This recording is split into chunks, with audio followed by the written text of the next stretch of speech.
Son ordenadores basados en válvulas electrónicas de vacío. Su tamaño es enorme y el mantenimiento muy complicado. Se destinaban para uso militar y científico. No disponían de un sistema operativo y empleaban una tarjeta perforada para almacenar información.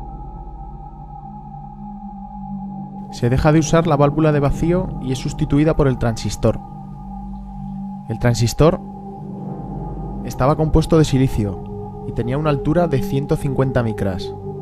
Supuso la reducción del tamaño del ordenador y ganaron en potencia, rapidez y fiabilidad. Se empezaron a usar lenguajes de alto nivel, como COBOL, ALGOL y FORTRAN. Se empleaban también memorias de núcleos de ferrita, cintas y tambores magnéticos para almacenar la información. La actividad se repartía entre dos ordenadores. El principal se ocupaba del cálculo y el auxiliar de la entrada y salida de datos. Véase el ejemplo del IBM 1401.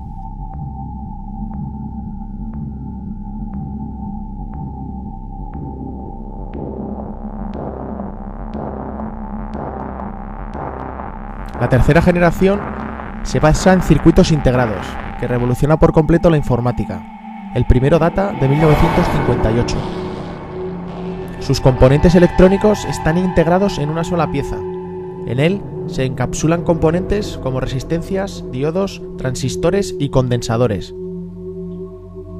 La velocidad del ordenador aumenta notablemente. El soft evoluciona y el trabajo a tiempo real y la multitarea son una realidad. Las unidades de almacenamiento evolucionan y aparecen los primeros discos magnéticos.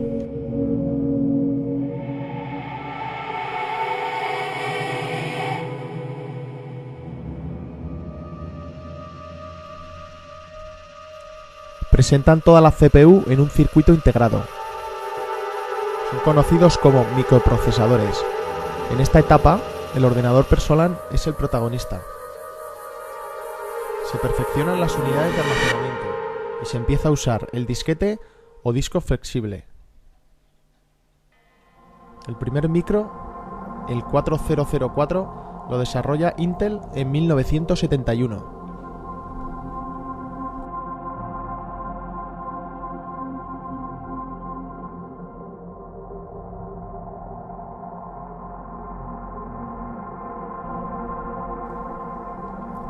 Se empieza a trabajar simultáneamente con varios microprocesadores.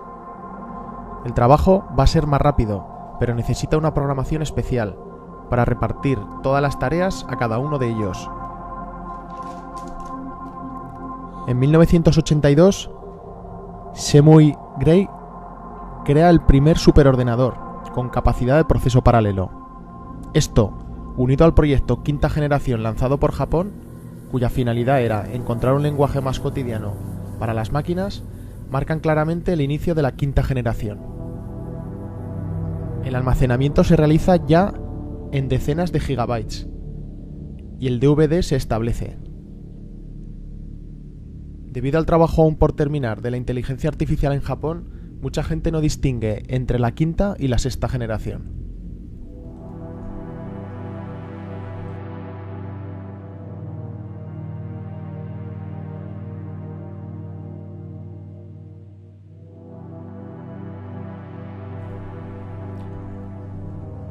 Aquí los ordenadores cuentan con arquitecturas vectorial y paralelo.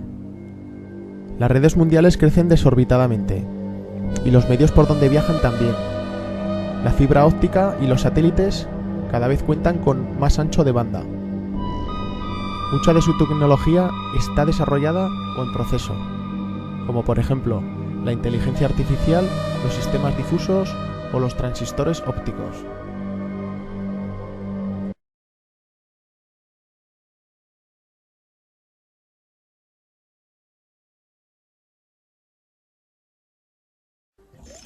Ahora conocemos el poder de la información cuántica, pero ¿qué se necesita para aprovechar al máximo el potencial de esta tecnología? ¿Qué hace falta para construir un ordenador cuántico? The principles of quantum computing are well understood. It is only their implementation in practice that is difficult. En principio, la construcción de un ordenador cuántico no supone ningún problema, eso está claro. Sabemos cómo juntar las cadenas de las operaciones cuánticas sobre el papel y la forma en que acabarán proporcionándonos un ordenador cuántico. El problema está en trasladarlo al hardware real. No sabemos qué aspecto tendrá un ordenador cuántico, porque aún no tenemos ninguno. Tenemos un modelo teórico y estamos buscando y haciendo pruebas con los dispositivos físicos que pueden poner en práctica nuestro modelo teórico. Un ordenador cuántico requiere el mantenimiento de superposiciones cuánticas para que funcione correctamente. Al igual que en el experimento de la doble rendija, donde la superposición y el patrón de interferencia resultante en la pantalla se perdían si el electrón se observaba o se medía de alguna manera, el ordenador cuántico deriva su potencia especial del mantenimiento a gran escala de todas las superposiciones de los qubits. Esto significa mantener el ordenador cuántico muy bien aislado de su entorno y protegido de interacciones no deseadas el cálculo, y eso es algo muy difícil de hacer. La principal dificultad de construir un ordenador cuántico es mantener su estado cuántico, y eso significa mantenerlo completamente aislado.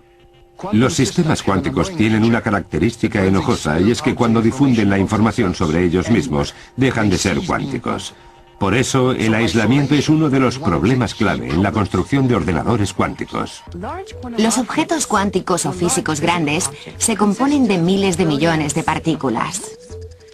Cada una de estas partículas es una partícula cuántica, pero cuando se juntan un gran número de partículas, cada una de estas partículas interactúa con el entorno. En los sistemas cuánticos, el entorno se refiere a todas las cosas que rodean el sistema de partículas cuánticas, como el polvo o los campos magnéticos, la radiación, cualquier cosa que pueda provocar un comportamiento no deseado en el sistema que se está tratando de controlar. Los estados de superposición son muy difíciles de conservar. En el laboratorio del Dr. Wineland, los qubits se almacenan en una trampa de iones. La analogía de la trampa de iones con la canica en el cuenco es la siguiente. Imaginemos que la canica es el átomo y el cuenco es la trampa, la forma de sujetar los átomos. Y una cosa que podemos hacer es poner la canica en una órbita circular alrededor del centro del cuenco. Y eso es lo que podemos hacer también con los átomos. En el caso de la canica y el cuenco, la canica estará unas veces a la izquierda y otras a la derecha. Pero lo extraño de los sistemas cuánticos, que nos permite hacer qubits, es que podemos poner el átomo en un estado de superposición en el cuenco, en la trampa, de modo que no esté unas veces a la izquierda y otras a la derecha, sino que esté al mismo tiempo a la izquierda y a la derecha. La analogía con el gato de Schrödinger es que podemos crear situaciones en las que tenemos una superposición de todos los átomos apuntando en una dirección y en la dirección contraria al mismo tiempo. ¿Y qué aspecto tendría un ordenador cuántico? Detrás de mí se ve un prototipo de un ordenador cuántico. Está hecho con un imán muy potente, compuesto por un material superconductor, bañado en helio líquido a unos 266 grados centígrados bajo cero. Los qubits están compuestos de pequeños imanes en el interior del núcleo de los átomos. Al final de la computación, utilizamos el campo magnético de estos qubits para poder leer la respuesta. Este ordenador cuántico en concreto tiene una docena de bits cuánticos o el equivalente a 1000 bits clásicos, que es lo que tenían los ordenadores de la década de los 50. Si somos capaces de construir un ordenador cuántico con unos 60 o 70 bits cuánticos, tendremos una máquina más potente que todos los ordenadores normales que hay en el mundo juntos.